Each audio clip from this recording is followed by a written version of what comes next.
Hi, everyone.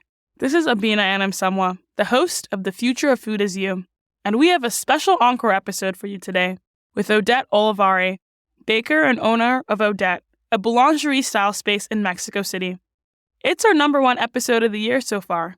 I spend a lot of time in Mexico City, and Odette's treats are my favorite snacks, especially post-tennis. Enjoy, and I'll be back very soon. Hi, everyone. You're listening to The Future of Food Is You, a production of the Cherry Bomb Podcast Network.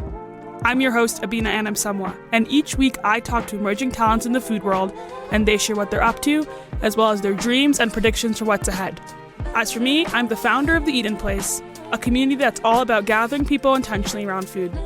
I love this new generation of chefs, bakers, and creatives making their way in the worlds of food, drink, media, and tech. I usually record The Future of Food Is You in New York City, but I'm currently in Mexico City for today's recording, as is our guest, Odette Olavarri. Odette is the founder and CEO of Odette, a bakery in Mexico City's residential neighborhood, Lomas de Chapultepec. Odette and I chat about why she opened her own bakery, the state of cuisine and baked goods in Mexico City, and why so many people in food are obsessed with her city these days. I'm a huge fan of Odette's croissants, Queen Amands, and signature jams, so I'm excited to learn more about her and her baked goods. Odette is also set to open her second location in the bustling neighborhood of Condesa, so we'll talk about that as well. Thank you to Kerrygold for supporting The Future of Food Is You. Kerrygold is the iconic Irish brand famous for its rich butter and cheese made in Ireland with milk from grass-fed cows. The holidays are here, and I'll certainly be celebrating with Kerrygold. I'm participating in a few cookie swaps this December, and Kerrygold's pure Irish unsalted butter sticks are on my ingredient list. I think I'll be making some classic gingerbread and a few cranberry orange squares. And what are the holidays without a cheese board? Kerrygold Skellig and Kerrygold aged cheddar are perfect snacking cheeses. They pair well with my favorite water crackers and delicious cured meats like a good mortadella or prosciutto. Add honey, jam, or some fresh fruit to round out your grazing spread. If hors d'oeuvres are your jam, turn to Kerrygold Cashel Blue Farmhouse Cheese. There are endless possibilities, and you can make some blue cheese fig bites, whipped blue cheese crostinis, or just sneak in a few little nibbles as you're preparing your big feast. Make the most of your holiday season with Kerrygold. Look for their butter and cheese at your favorite supermarket, specialty grocery store, or cheese shop. Visit KerrygoldUSA.com for recipes, product information, and a store locator. Happy holidays! Now, let's check in with today's guest. Odette, it's so lovely to have you on the podcast. You're our first international guest. Amazing, Abena. I'm so happy to be here. Yeah. Thank you for inviting. Oh my gosh, of course. Let's get started. You are born and raised in Mexico City. Can you tell us a little bit about your family and how you shared food together with them? Well, I was born in a family obsessed with food. That's the only thing we love to talk about. My family is always commenting if there's not enough salt on a plate, the salad doesn't have enough dressing. I was always into the kitchen with my parents. My parents dedicate themselves to finance, so none of the culinary world, but very connected to food. I had a great-grandmother that was also a chef, didn't have any business, but cooked amazing and dedicated her whole life to cooking. When she died, my grandfather actually printed her book of recipes, which I have at home. That's amazing. And yes, we still cook some things from her book, and some of them I definitely have inspiration into the bakery. You also mentioned that your family had a farm where you would retreat on the weekends. There was produce, there was animals around. How did that help you develop your love and relationship to food? This farm was my grandparents starting it. Literally, they started growing the first tree that was there because it was a pretty dry land. With a lot of years and work, they started now a garden full of trees, all types of fruits, vegetables, all types of teas, chamomile, mint, whatever you can imagine, all types of lettuces, different variety of tomatoes, carrots, all types of different stuff. Actually, my grandfather was addicted of buying different seeds and trying them. As I said, it was a pretty dry land, so we had to try a lot of vegetables, but we were very connected to the land. I remember all Sundays before coming back to the city, we would all go and pick the vegetables for the week. So we were very connected. Actually, one of the desserts that are most sold on the bakery is Mont Blanc. which is a Christmassy dessert. And it's made out of meringue and chestnut puree. And I remember doing in the ranch chestnut purees because we had a lot of chestnut trees that my grandfather brought the seed from France. We had a lot of cows and we would milk the cows. We would make a very common cheese that is called panela. So every weekend we would wake up 5 a.m., all of my cousins go milk the cows and make panelas. When did your particular love of baking start? It was a life process, but I have a specific memory which is really funny. When I was 8 years old, we went to live to the US for 2 years. My mother bought us, me and my sister, a book of cupcakes, decorating cupcakes. And there was amazing ideas, and there was one specifically which was my specialty that I loved to do, which was owl cupcakes. We would like separate the Oreos and put them as eyes of the owls. And I started selling them and they got very popular in school. So I got super into the kitchen. Cupcakes was my like specialty at the moment. And that's how I started with the idea of giving cooking classes to little girls. There was a point where I was 14 years old. I had 2 groups of girls. Where did you find these girls? School, cousins, daughters of my mom's friends. I remember one time mom brought me her kid with diapers, literally, to take care of the kids. So it was very small age. My mom was so nervous that I was giving these cooking classes at that age. Like I couldn't even drive in case of an accident. So my mom was always in the kitchen when I was giving the classes, and I got so mad at her because I was like, Mom, I'm the teacher right now. That's how I think my passion started. All my childhood, I saw it as a hobby because my parents were in the finance world. So for me, working was being on a computer. Yeah. So you had the expectation that you'd be in finance, or was that set from an early age? Or Always thought that I was going to end up in a bank. I've always loved numbers. That was my favorite class in school. And actually, I think that is something that has helped me a lot in the bakery.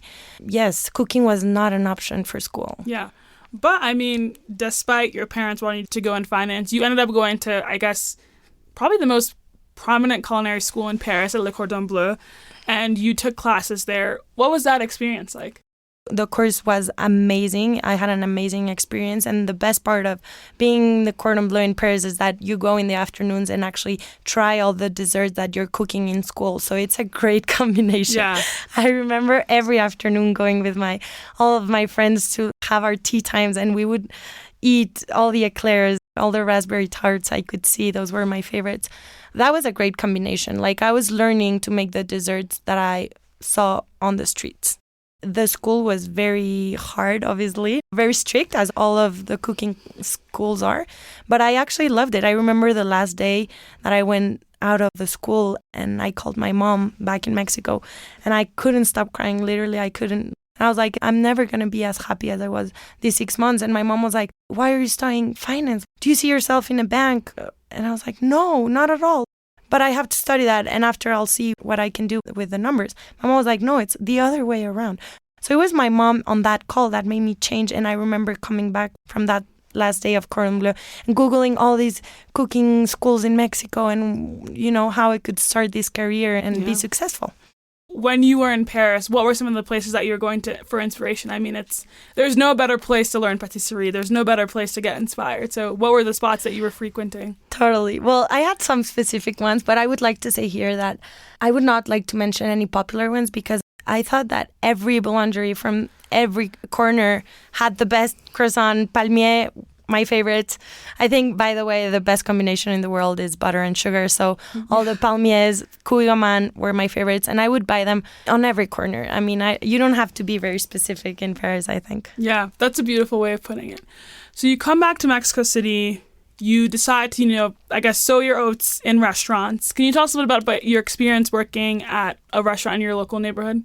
Yes, I come back from France and I decide to go to work in a kitchen. So I come in to work to Bakea, which is in my neighborhood.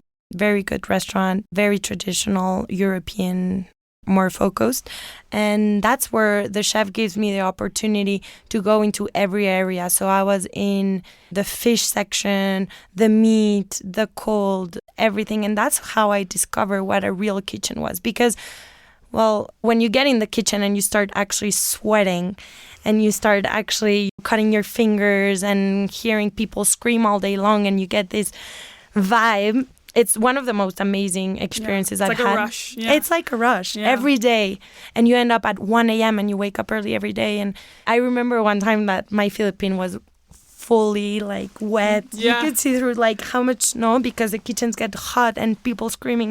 I actually miss it because in the bakeries you don't have that stress because there's no service and you don't have guests outside waiting. So I miss that part. But that's where I actually discovered how to really cut, because I came back from the Cordon Bleu and I knew how to cut an onion. But in the restaurant, that's not how you cut the onion. It's the opposite way. You start from another side. So I had no idea how to cook. And this is where I really learned to cook in big quantities, which is a completely different career. I mean, cooking at scale is different because you have to incorporate flavors and elements in so many other ways. So that's awesome that you're able to get that experience. Okay, so while you were going to cooking school, working at a restaurant, who were some of the inspirations or people that you looked up to during your journey? Well, I had my list of chefs that I wanted to work with. Before opening this business, I had literally a list on my phone, and I was like, I'm going to work with Enrique Olvera. I want to work with, Massimo Bottura was on my list. Dominique Crenn. All these famous chefs, that it's the dream for everyone that starts in the industry. But at the end, I think my inspiration was the push for starting this business was in my house. The coming back and practicing, and all my parents like eating the desserts and be like, no, but add a little more strawberry. I think this is too salty. So that's what really motivated me. And I think I would answer that question that my parents have been the motor to start this business. My mom is a very traditional finance mind, so that has always helped me. She always says, do not grow until you're saturated. So I'm like, I want to buy this new machine that does this in the kitchen and it costs this, but it's going to be worth it. And my mom's like, no, like you can still work with this one you have, the old one. She has more the traditional mind. My dad, though, is an extremely adventurous man. And I remember when I was going to rent my first kitchen, I didn't have enough income to rent that space. And my dad was like, go and rent it. And I was like, how am I going to sign a contract if I don't have the income? My dad's like, that's how it works. So that's the two voices that have pushed me the most and inspired to. Well, let's talk about the bakery. You started off baking at home. You had an Instagram business. You had lines outside your apartment. Your mom even had to build a door so that you could fit the cakes through your garage. Yes. What recipes did you start with when you decided to open Odette online? All of my bakeries focused on French pastries, most of all, but I do make my own hand in there. So when I started, I think my two most famous are the ones that are still most famous right now, which is really funny, which is a pistachio and raspberry cake, which is amazing. It has a base of like meringue, full of pistachio, no flour at all. And with this cream and acidity from the strawberry, it's amazing. And then I have a praline cake, which has 2 layers of different chocolates and hazelnut-based crunchy one. So these were the 2 most sold ones. But the day that the lines were like booming was when I first did the panes de muerto with fillings inside, because panes de muerto are a really common bread in Mexico. But when I started in my house, the fillings inside was something crazy. So I think all these things that I saw that had fillings in working in Paris and coming back to Mexico, that we don't have a lot of pastry that are filled with cream, and making that combination, I think, was what called most attention and made people, without me having a shop, taking care of making booking their pastries 2 days ahead, which was what I asked for people to do. Yeah, you had the pre-orders. I mean, that's very smart. And again, it's probably efficient too. You know what to expect. I'm really curious. How did you start with just friends and family to having lines outside of your home? A step behind those lines in my house, there was an really important call, which was really funny. 8 p.m. I received a call of one of my mom's friends, and she told me Mr. Chow was opening in Mexico. And the next day, Mr. Chow was coming to Mexico and was trying all these desserts and had to choose which one was going to be sold. But the restaurant was opening in 2 days. So when I received the call, I was like, no, like, you don't get it. I'm baking on my mom's oven. Yeah. This is not a real business. I was still ending up my studies in Cordon Bleu at the same time. And she was like, no, I know you're not going to sell to a restaurant. I know you can't. But please, I have to feel these possibilities for Mr. Chow. And I have to fill up a table, basically, of desserts for tomorrow. So please help me. So it was 8 p.m. And I was like, really? I have to go to the school tomorrow? Well, so I woke up my mom and my sister and I was like, can you guys please help me? And we cooked there until 2 a.m. making desserts. Like everything. For Mr. Chow. For Mr. Chow. Everything that I've learned from school, like making pieces of one recipe with another one, my mom and my sister helping. So we cooked there until 2 a.m. It was really funny because before going to sleep, 2 a.m., my sister says, no, these cookies are the best. And I was like, sí, pero there were some cookies in my house that I used to bake a lot. And she was like, make a cake out of cookies. So I take the chocolate cookie, I put some chocolate mousse that there was in my house refrigerator. I put it on top and I'm like, obviously it looked horrible. Like, imagine a cookie with mousse on top. So I was like, no, this looks horrible. And we had a huge piece of chocolate. I don't know, that was thinner than normal. And I cut the square and I just put it on top. And I had some glitter. So I put the glitter on top. I was like, this is horrible. And my sister's like, just put it, like, one more. It's 2 a.m. You're not thinking 2 a.m. Like, one more. So I ended up handing 8 cakes. And I received this call. And she's like, you're not going to believe it, but Mr. Chow chose only one dessert. From your home bakery. And it was the cookie chocolate mousse. Wow. That I was so ashamed to send. But my sister was like, just send it. So my sister always tells me I owe her a big percentage of my company. So that's how I started selling to restaurants. And that's how the business started growing in my house. Until that point, I had my parents couldn't get the cars in because the garage was full of these Costco tables that I bought, full of desserts. And we were, by that time, 4 employees, cooking all the time, handing out desserts through the door. Wow. Yes. That's amazing. You actually studied in Paris, you came back, and then you finished your studies at the Cordon Bleu in Mexico City. What was it like to come back again and wrap it up and have a second stint at culinary school? So I love the combination, and actually all the people that go study to Cordon Bleu, I tell them to get this opportunity because there's like more than 20 places where you can do Cordon Bleu, I think.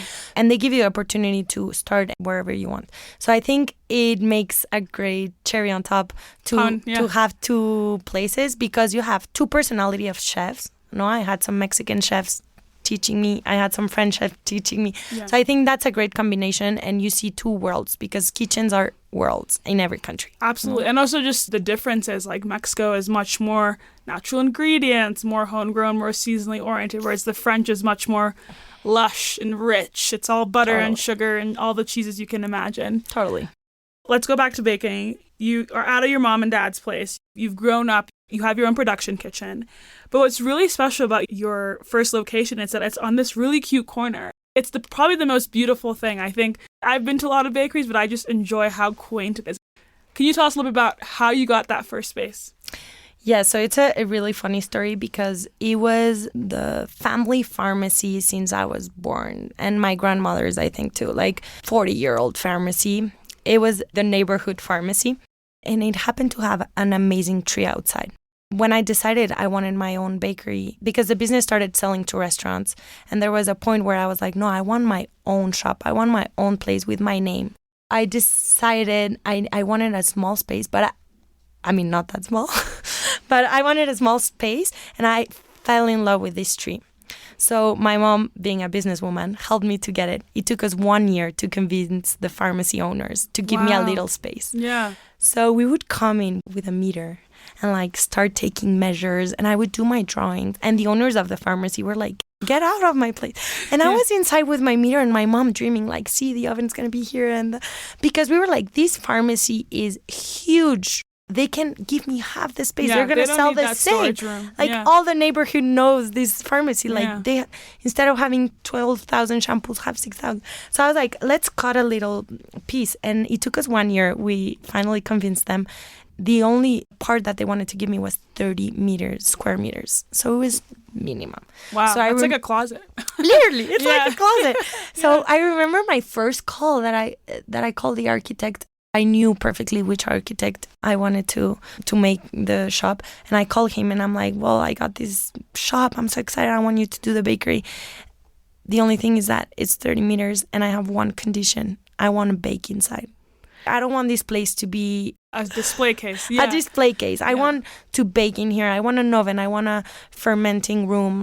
And he was like, no, you're crazy. Well, bring me the map. Bring me all the list of equipment you need. And the first meeting, he told me, come on, seriously, this is impossible. Like, it's going to be a mess. And I was like, no, let's figure it out. Right now, what I love the most about this corner is that when you come in, you feel you're inside a kitchen. Because definitely you get received in this little island, no? Like in a house kitchen. Yeah. And the oven is behind the cashier. We have now all the baking at night and in very early morning because, it gets kind of really hot in there. But the smell is there, and I feel it's something really important in baking. When the baked goods are made on another space and traveled, I feel your soul knows. Yeah. It doesn't hit the same. Yeah. I feel that. Yeah. So that's my only rule that I've had in the bakery, and I'm bringing that rule to the second. Yeah. Well, yeah, that's so exciting. I mean, you are opening a second location in Condesa, which is probably one of the most popular neighborhoods in the city. Tell us more about that. Yes, so I'm really excited because the first location is a neighborhood, very traditional neighborhood, but it's not where all the people from foreigners are coming. It's hard to get people out of Mexico to know the pastry. So I'm really excited about this new location. Condesa and Roma are obviously booming right now. It's a very culinary centered location, so I'm super excited.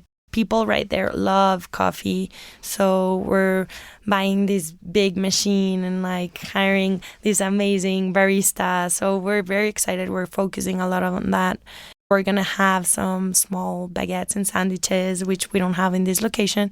My dream is coming true. Now we have a little production kitchen that is open to public. You're going to be buying your croissant and you're going to see in the back how they're making them. Yeah. So I'm very excited about that. That's the best view. It's like when you go to the El Moro here and you see the little window that they have. You get to watch the magic happen. Well, we haven't talked a lot about the menu, but tell us about the menu and what people can expect to find. So first of all, I was very intense with the architect once again, same architect, that I wanted when you came in, you were going to see this lineup of trays. I like my baked goods to be on trays, cooking trays. You come in and see all these cuigamans, croissants, walnut croissants. The most famous one is a Ferrero glazed croissant that is filled with chocolate ganache. My mouth is watering as we speak. Yes. We have these almond croissants, which are my favorites. Yeah. We always have a seasonal baked good, which is every month changing. So now it's a baklava roll. And then you come to the centerpiece and it's all the cakes. So in Condesa, we have the opportunity, because we have more space, that we're going to do also como individual size cakes so people can try the cakes without having to buy the whole thing. Yeah. We're going to have also these sandwiches, just fresh baguettes, very simple sandwich to go or to eat right there. I'm so excited to check it out. How does it feel being a neighborhood bakery right now? So if you go to Lomas de Chapultepec, it's very residential. It's mostly houses, mostly family. It's a little bit different from more of the central parts of the city. But how do you think the bakery has brought the neighborhood together?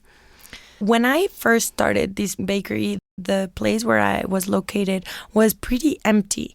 And I think in the 3 years, 2 more restaurants, one my sister's actually. Yeah, that's amazing. A fresh pasta restaurant opened next to me. And a sushi restaurant, some restaurants open on the same square.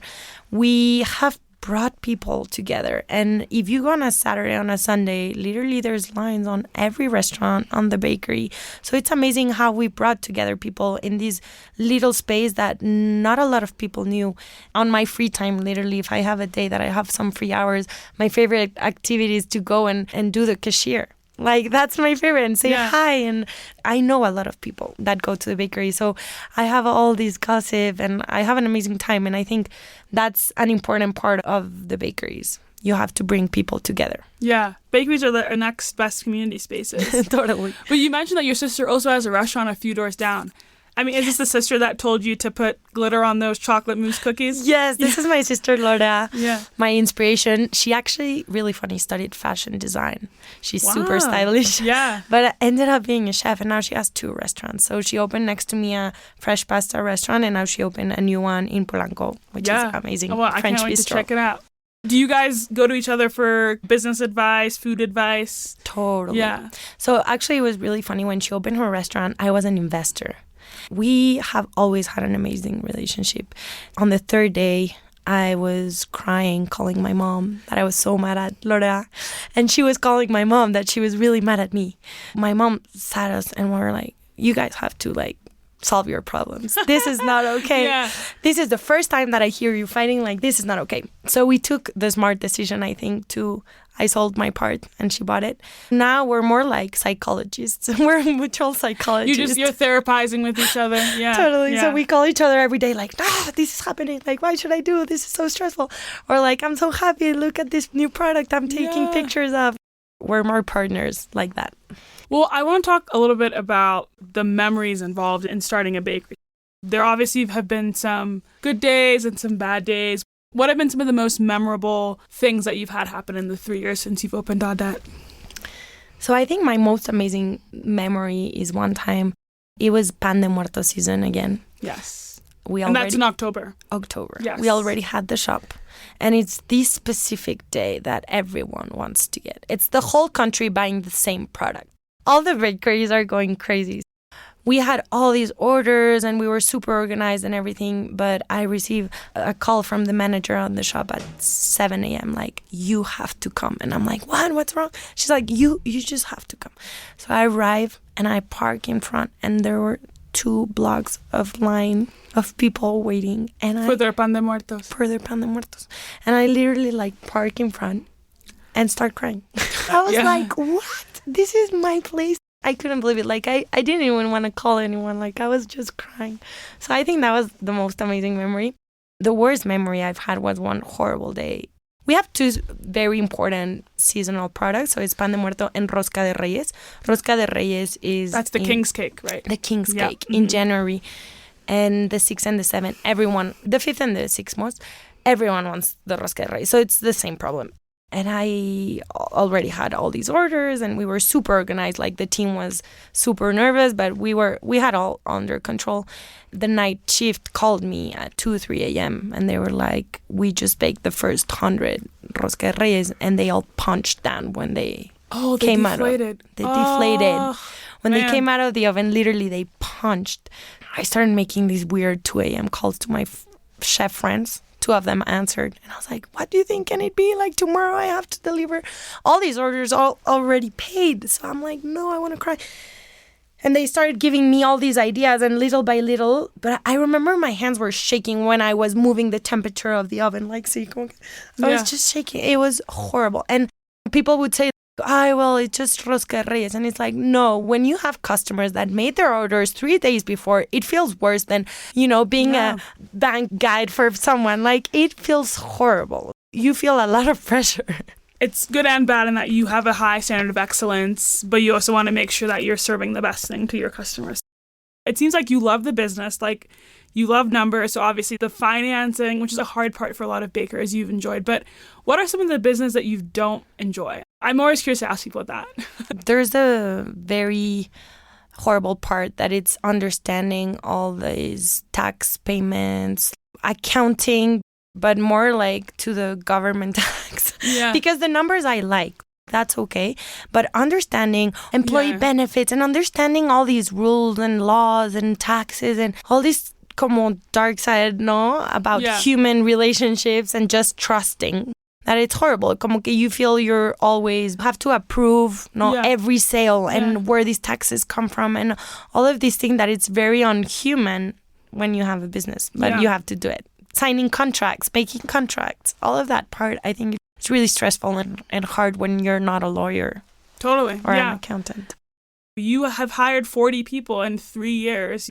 How did you think a lot about your hiring philosophy and helping to grow your team? I've read some books because I think this part is really hard, but I had never wanted to outsource this part. I love to do the interviews and hire, because it's our own team. And who I bring in has a lot of responsibility with the other people that I have working in Odette. So all of these interviews, I try to focus more on the word kind. If I see, more than looking at the CV, like some people have told me, wow, this is so weird. You didn't even read my CV. And I'm like, yes, no, es que that's my thing. I like to have a chat, like trying to get to know them, because I think you have to have a specific como personality focus to build a culture.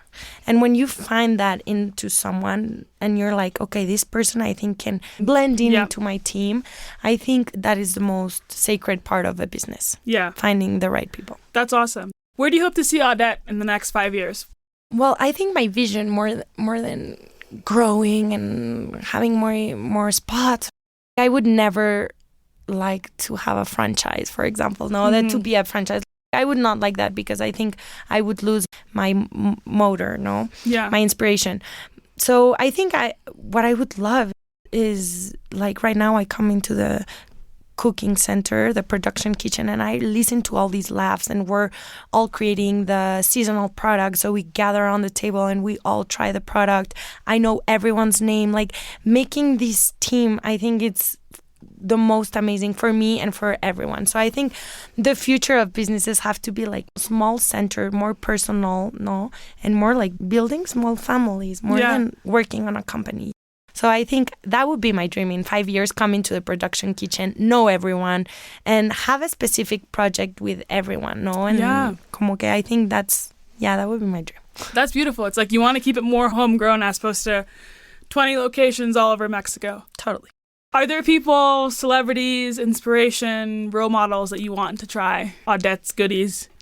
I have my idols, but I think one specific person that I would love, which I don't know her actually, but Dominique Crenn. Oh, she's a queen. She's a queen. Yeah. I follow her on Instagram and I want to be her friend. Yeah. Like, I want to take her to my bakery. She's been on the Cherry Bomb podcast. Yeah. Really? Yeah, I didn't know that. I'm going to listen to her podcast. Yeah. But I just follow her on Instagram and she's such an inspiration, and all her amazing projects. She's totally an inspiration for me. So I would love for her to come at one point. Yeah, no, for sure. That's amazing. Well, let's talk more about Mexico City. Obviously, it's been incredible in the last, I would say, 5 to 6 years, just how much it's become a global culinary destination. How have you found community with other female bakers and other young food entrepreneurs who are in the city? Yes, I have a lot of chefs and bakers, friends. In general, I don't want to put words into people, but in general, I think there's excitement on our side to see how our industry is booming. And we are so lucky to be living in the country, in the moment, where all of this is booming. So I actually have a tocaya, a girl named just like me, which is Odette, and has her own bakery too, sells cookies and stuff. And we're building this new generation of chefs, that is our age. The word is lucky. Our industry is bringing people to our city. Yeah, and your industry is the gateway. Like, when you're thinking of traveling, the first thing most people think is, where am I going to eat? I have to ask you, what are 3 spots that you've been enjoying recently that you would recommend? One of my favorites is Abre from Eduardo Garcia, the same owner of Maximo Bistro. Yes, but great this spot. Is like a French bistro, really cozy, and I really admire him as a chef. I really like him, so I would say that one's my first. The second one would be R, which is my sister's bistro, actually, in Polanco. The food is amazing. It's a very small place, so perfect for like a night date. My third, I think, would be go to eat to San Juan, Mercado San Juan. Yes. That is an amazing plan. And, well, now it's becoming really popular. But when I was a little girl, like, we would go and literally there were the same people selling the same sandwiches. Yeah. Isn't that the chef's, like, market in Mexico City? It's where all the restaurants are getting their produce from. Totally. Yeah. So I think that's an amazing place to go and eat. Yeah. Yes. That's awesome. Well, Odette, we are going to do our favorite Cherry Bomb tradition, which is the Future Flash 5. Are you ready? Ready. Okay, let's do it. The future of bakeries. Community. The future of small businesses. Diversity. The future of Instagram. Behind the scenes. The future of Mexico City. Warmth. And the future of culinary school? Discipline. Amazing. Odette, if we want to follow you and your journey, where are the best places to find you? My Instagram is Odette, and the webpage is odette.com.mx. Perfect. Well, thanks so much. I'm excited to see how the bakery grows. Thank you so much. This was so fun. Thank you. Before we go, our guest is going to leave a voicemail at the Future of Food mailbox, just talking to themselves 10 years from now.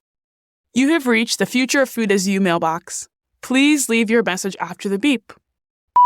I hope you're surrounded by a team and family that has worked it together until here. I hope these relationships are so strong by now that it feels like what you've created until here is a project of all combined. I want to also thank you for everything you've done until now, because I'm sure that all of this is because of how much energy you've dedicated to this lifetime project. I hope that your bakeries have given people more than amazing pastries a place to gather. That's it for today's show. Do you know someone who you think is the future of food? Tell us about them. Nominate them at the link in our show notes, or leave us a rating and a review and tell me about them in the review. I can't wait to read more about them. Thanks to Kerrygold for sponsoring the show. Visit kerrygoldusa.com for more. The Future of Food is You is a production of the Cherry Bomb Podcast Network. Thanks to the team at CityVox Studios, executive producers Carrie Diamond and Catherine Baker, and associate producer Jenna Sadhu.